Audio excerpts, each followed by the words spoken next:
Tanpa bukti, masyarakat sulit mempercayai. Inilah salah satu kata kunci bagi masyarakat Kabupaten Cirebon terkait dengan proses pilkada yang baru saja berlalu. Bagi Deddy Supardi, berangkat dari kata-kata ini pula yang memberanikan dirinya untuk tampil kembali dalam Pilkada 2008-2013. Bukan sebuah kebetulan kalau akhirnya Dr. Andes Haji Deddy Supardi MM terpilih kembali bersama wakilnya yang baru, Haji Ason Sukasa SMHK. Mengevaluasi kinerja Dr. Andes Haji Deddy Supardi MM memang cukup menggembirakan. PAD yang awalnya hanya berkisar 23 miliar, melonjak tajam hingga 126 miliar.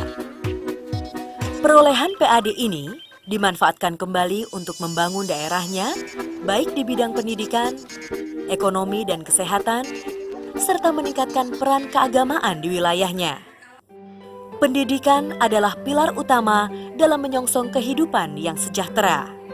Kalau dunia pendidikannya bagus, insya Allah Cirebon Kabupaten ke depan pada saat perdagangan bebas tidak menjadi kuli bangsa asing, tidak menjadi penonton bangsa asing, sehingga saya komitmen terhadap dunia pendidikan.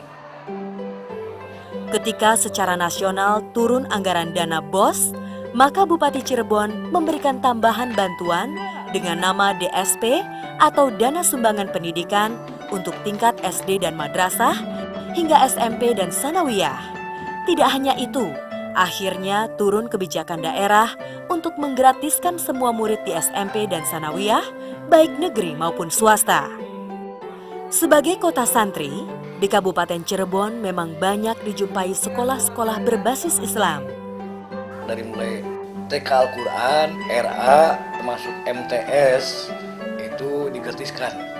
Mengapa? Karena ingin ada keseimbangan antara dunia pendidikan umum dan dunia agama. Sehingga ke depan kalau mereka anak Cirebon menjadi pejabat, menjadi seorang pengusaha agamis, mereka itu diharapkan pinter tetapi tidak keblinger. Pelan namun pasti, inilah kemajuan bidang pendidikan di Kabupaten Cirebon. Sebagai bentuk prestasi, belum lama ini Bupati mendapatkan penghargaan Wajar Dignas Award di wilayah Provinsi Jawa Barat. Keberhasilan merebut award di bidang pendidikan Wajar Dignas karena tahun 2008 di Cirebon Kabupaten menggratiskan SMP negeri, swasta, dan MTS. Itu sudah membuktikan bahwa tingkat Jawa Barat maupun nasional melihat bahwa program di dunia pendidikan Cirebon Kabupaten punya prestasi. Untuk kedepannya, mulai bulan Januari 2009 nanti, pemerintah Kabupaten Cirebon mulai menggratiskan siswa sekolah negeri SMA, SMK, maupun di aliyah. Bidang ekonomi merupakan bagian terpenting dalam menjalani hidup ini. Kalau tahun-tahun sebelumnya, Bupati memberikan bantuan dalam bentuk usaha ekonomi desa, kini sejalan dengan adanya program PNPM, Bupati memberikan bantuan dalam bentuk padat karya. Bagi kecamatan, bagi desa yang tidak mendapatkan proyek PNPM, akan kita libatkan dengan program padat karya. Kita anggarkan kurang lebih 10 miliar untuk desa-desa yang memang membutuhkan program padat karya. Dengan demikian, ketika perekonomian dunia sedang menunjukkan kelesuannya, diharapkan tidak akan berimbas bagi masyarakat Kabupaten Cirebon. Kesehatan adalah pilar yang tidak kalah pentingnya dalam hidup ini. Sejalan dengan penggratisan masyarakat miskin untuk berobat di puskesmas dan rumah sakit kelas 3, kini berbagai fasilitas pun mulai ditingkatkan. Saya punya konsep agar tahun 2010 mencapai Cirebon sehat. Termasuk juga bagaimana kita memiliki 2 rumah sakit, 1 rumah sakit Waled, 2 rumah sakit Arjawinangun. Untuk rumah sakit Waled, alhamdulillah tahun sekarang sudah menjadi rumah sakit tipe B. Ketika mengevaluasi kinerja Bupati, bukan berarti tidak ada kekurangan-kekurangan di dalamnya.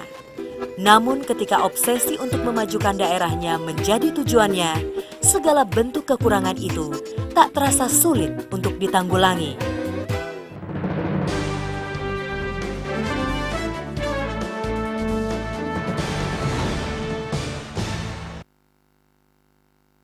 Election Channel. program referensi Anda dalam menentukan calon pemimpin nasional, The Candidate. Rakyat kita itu punya budaya kerja keras. Kalau ini sudah dipenuhi masih berani korupsi, harus dihukum mati. Mereka tidak pilih saya, mereka akan dianggap tidak memihak pada rakyat. Andai kata saya mimpin negeri ini, pencuri-pencuri tenggelamkan saja kapalnya.